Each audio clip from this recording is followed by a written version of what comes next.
Today, the lesson that's actually appointed for this Sunday in the church year is a lesson of great humility.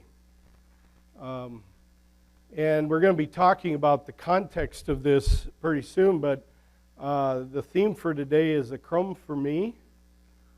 And it comes from this lesson that we find in Matthew chapter 15. It says, leaving that place, Jesus withdrew to the region of Tyre and Sidon. A Canaanite woman from the vicinity came to him crying out, Lord, Son of David, have mercy on me. My daughter is suffering terribly from demon possession. Jesus did not answer her a word. So his disciples came to him and argued and urged him, send her away, for she keeps crying out after us. He answered, I was sent only to the lost sheep of Israel. The woman came and knelt before him. Help me, Lord, she said. He replied, it is not right to take the children's bread and toss it to the dogs. Yes, Lord, she said, but even the dogs eat the crumbs that fall from their master's table. Then Jesus answered the woman, you have great faith. Your request is granted. And her daughter was healed that very hour. I'd like to invite the children to come forward for a children's message, if you would.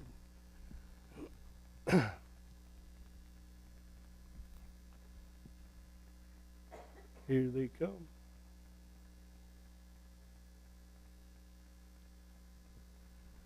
Wow. Look at you guys. So how you guys doing today? Doing all right? Hey, I have a question. I was just wondering, who do you pray to? God. That's very good. Do you ever pray to your parents? Do you? You don't? Well, let me ask it a different way. Do you ever ask your parents for something? You do? Did you know that's praying? Yeah. You pray to your parents. Do you ever pray a lot to your parents and ask and ask and ask and ask and ask and ask? Even when they say no, do you keep asking? Yeah. Yeah, we know how to pray. I just read a story about a woman that came and prayed to Jesus. She wanted something very badly. She wanted her daughter to be delivered from an evil spirit. And it was in her daughter, and it was controlling her daughter, and she wanted it gone. And she knew that she couldn't take care of the problem.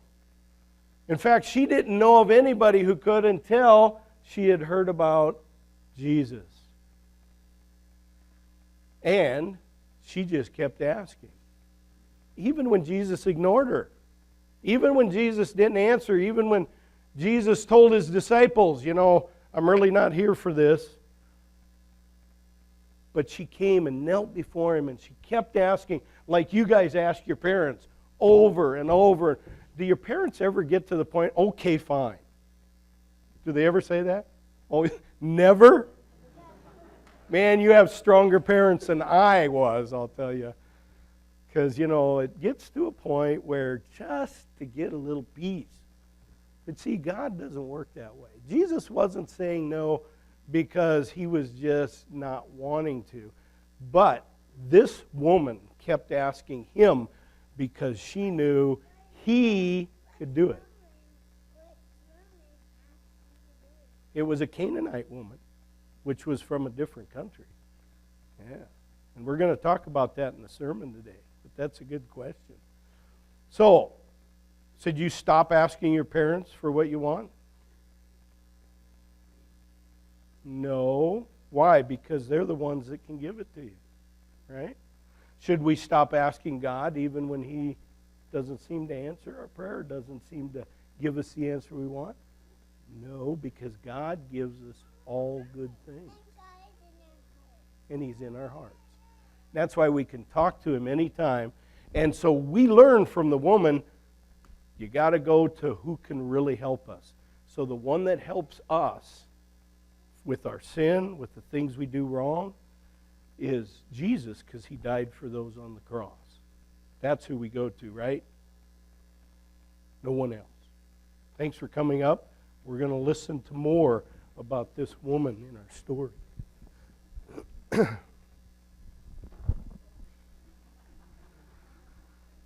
Hey, you ever get tired of all the letters and the phone calls and the and maybe even people coming and asking for help? Or I'm seeing some, it seems like it just is unending, right?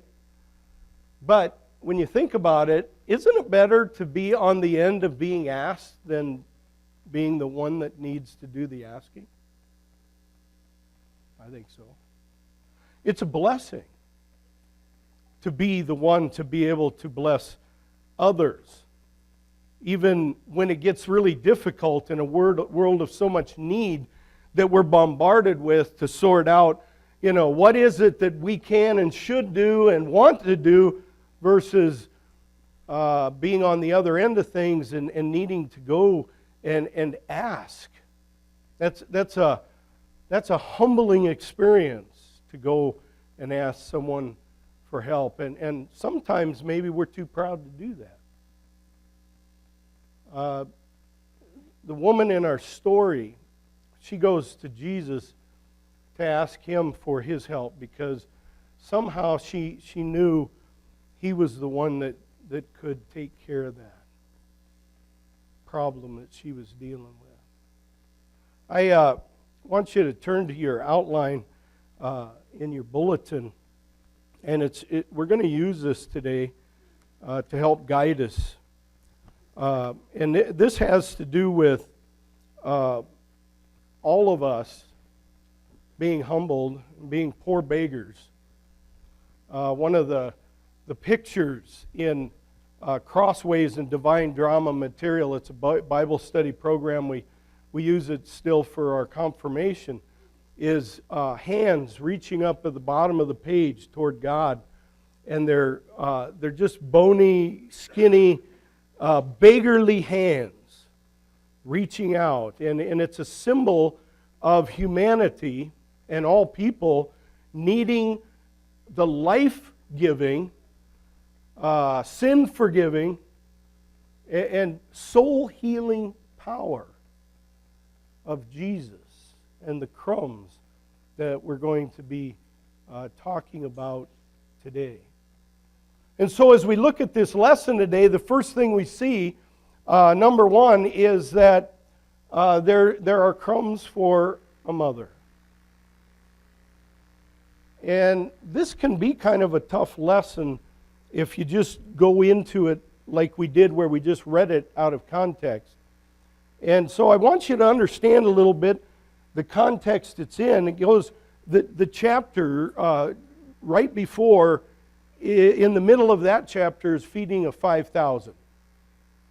And so one of the things we got to be careful we don't do by taking this story out of context is saying Jesus didn't care about the Canaanites, and especially this Canaanite woman. In fact, the feeding of the 5,000 probably had many. Maybe even she would have been in that crowd when He fed 5,000 people. Why? Because He had compassion on them. And then He has a confrontation from people that had come all the way from Jerusalem up to the area by the eastern area of the Sea of Galilee, and confronted Him with what we see well, before we get that confrontation in chapter 15, Jesus then walked on the water. and showed his power over all creation. And then he, in chapter 15, he gets challenged by the Pharisees and Sadducees, the leaders that come out of Jerusalem. Why do your disciples do what is wrong according to our tradition and our teaching? And Jesus really challenges them with the thought of, the whole log in your eye when you're trying to take a speck out of your neighbor's eye. The whole idea of not taking care of your parents because you're too busy doing the work of the Lord.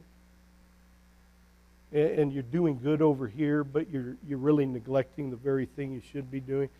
Jesus pulled no punches, and it's in that context that we have then this confrontation of Jesus with a woman that comes for his help.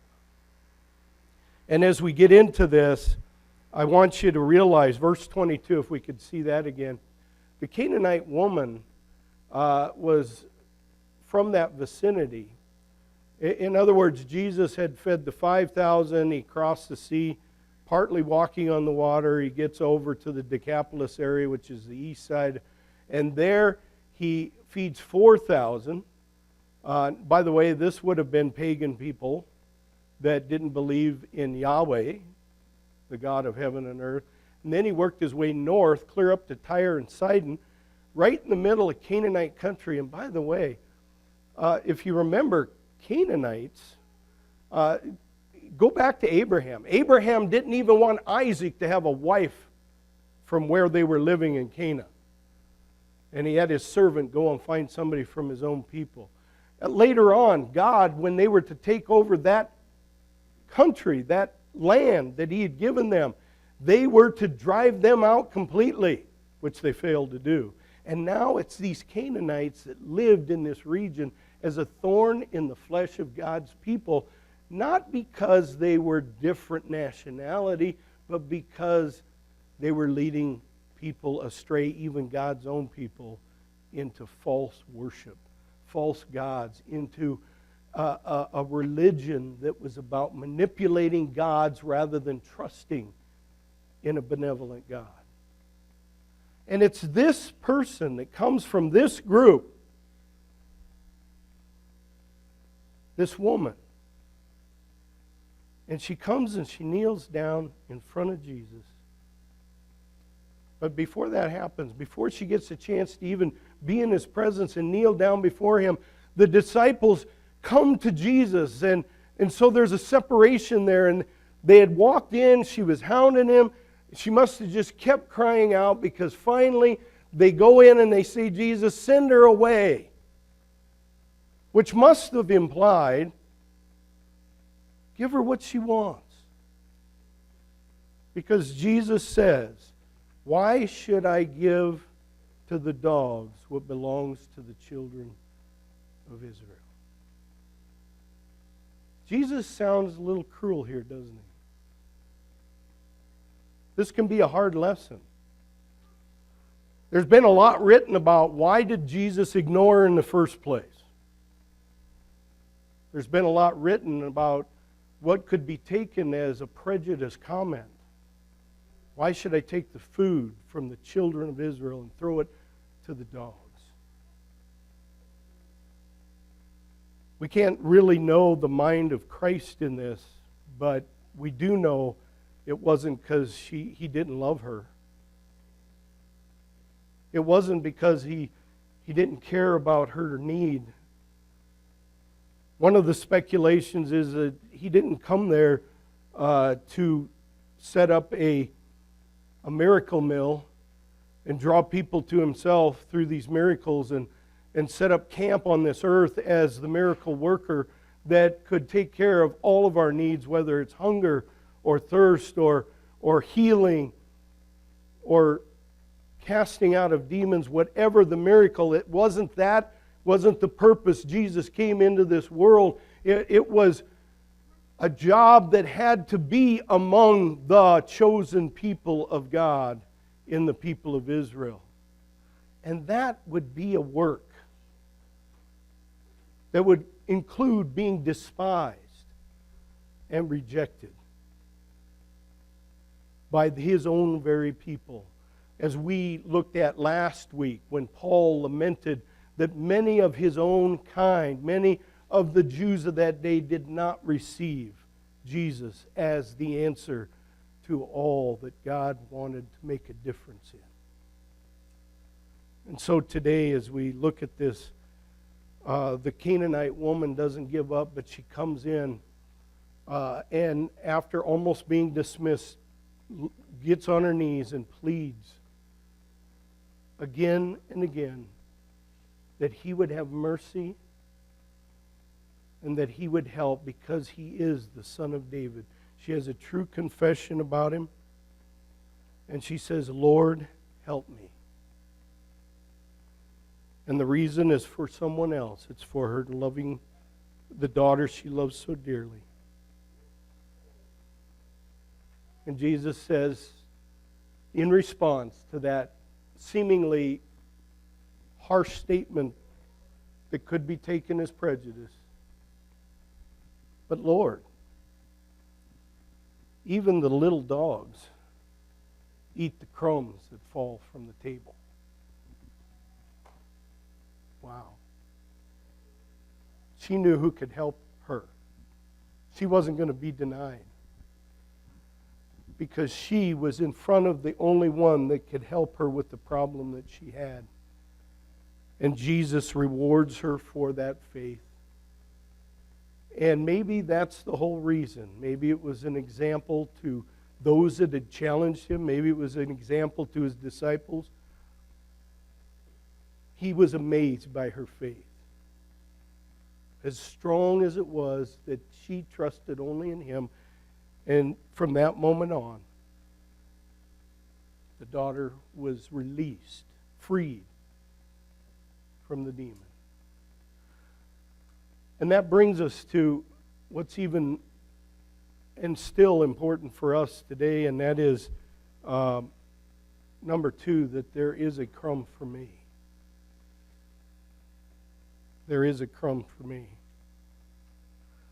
And there's some law in this. We looked at it. The law in this for me is that I beg for crumbs because I am one. I'm a crumb. The other kind of crumb. I'm the kind of crumb that can be very self-centered, can be selfish, can be neglectful. I'm the kind of crumb that can actually neglect the very people that are closest to me. My family. They get me, which is really a crumb. And so do you, because you're my spiritual family.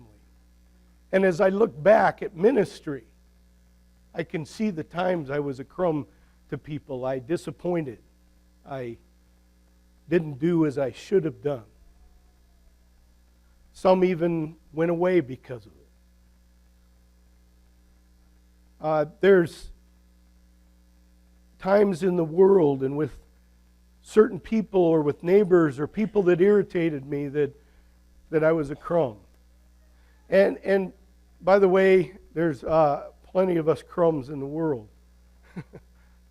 Because it's the same with you as you hear me talk. I'm sure, that's what we are like in the world. The other thing is that we are demon tormented. I am demon tormented. We live in a world where Satan is a roaring lion looking for someone to devour. He's turning the world upside down. He's making things that look wrong seem right, and the things that are right to be wrong. We see it over and over in our society. He distorts the Word of God, as he always tried to do even in his attack on Jesus himself. And he gets us in so many ways to try and hide our sinfulness and how crummy we can really be. Thinking that if we can just hide it, then it'll be okay.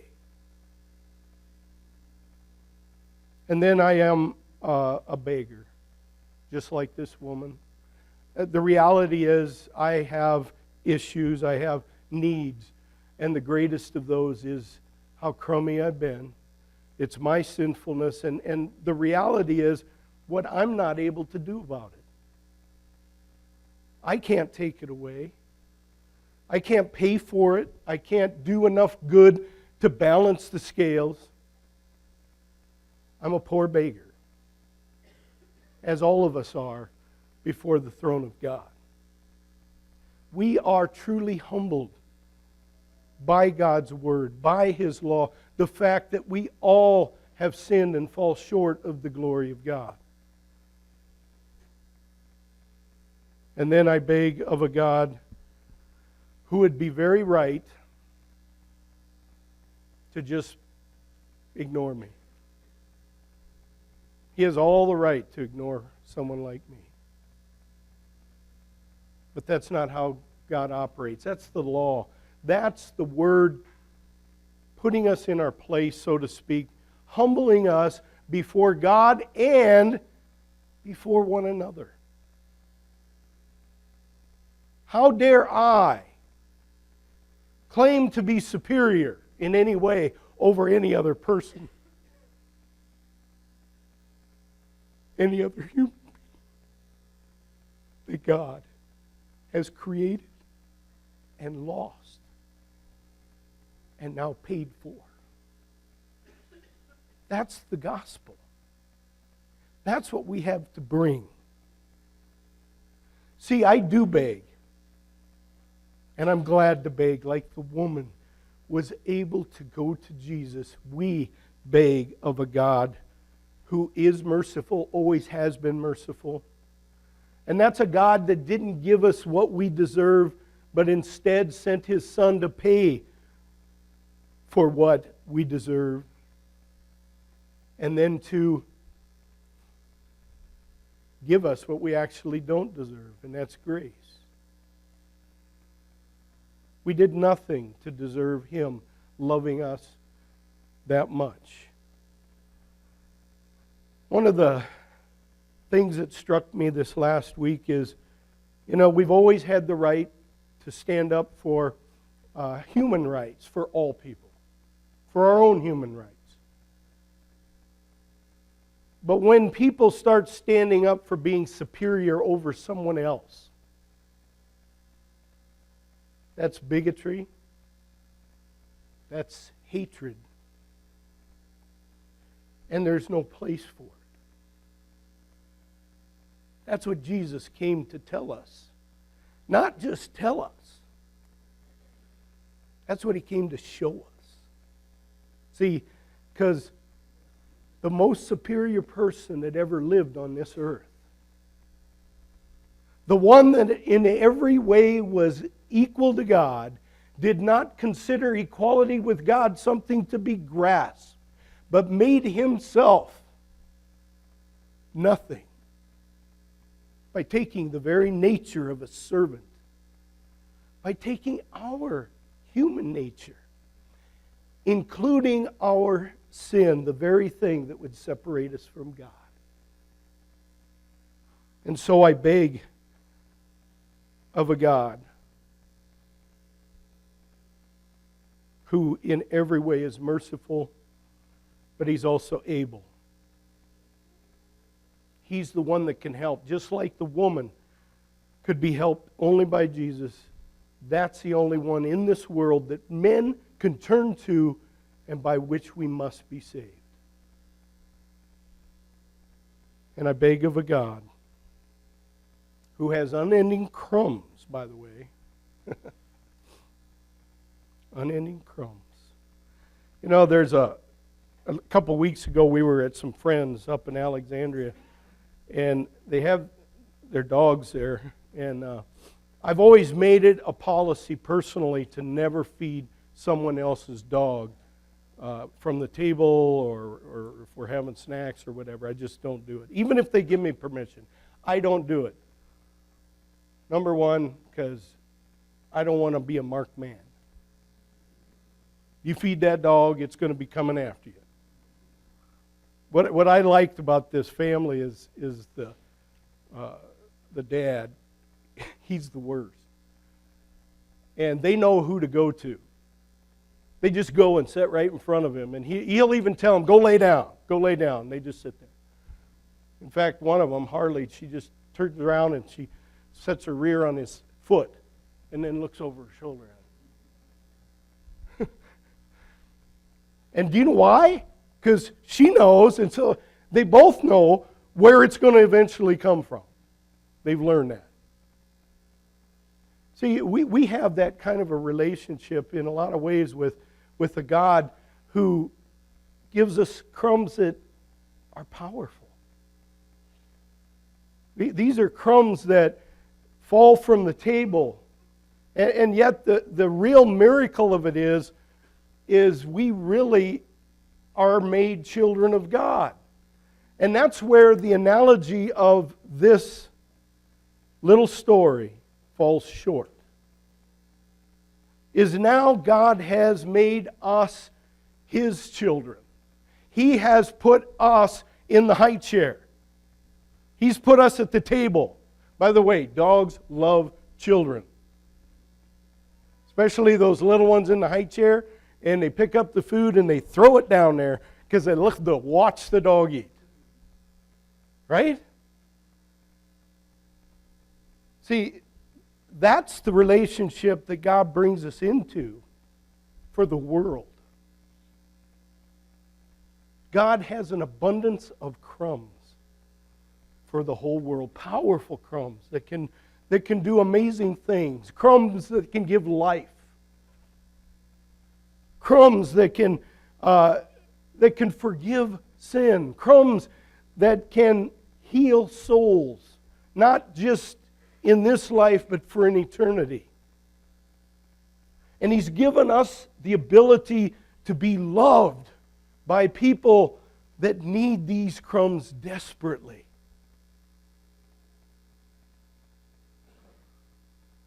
God had a problem with His own people because they weren't even willing to share the crumbs. And yet, God gave so abundantly that some did fall. But as children of God now today, you and I have the opportunity in this world to be like the most superior person that ever lived and to humble ourselves and take up our cross along with our crumbs and follow Him. In Jesus' name.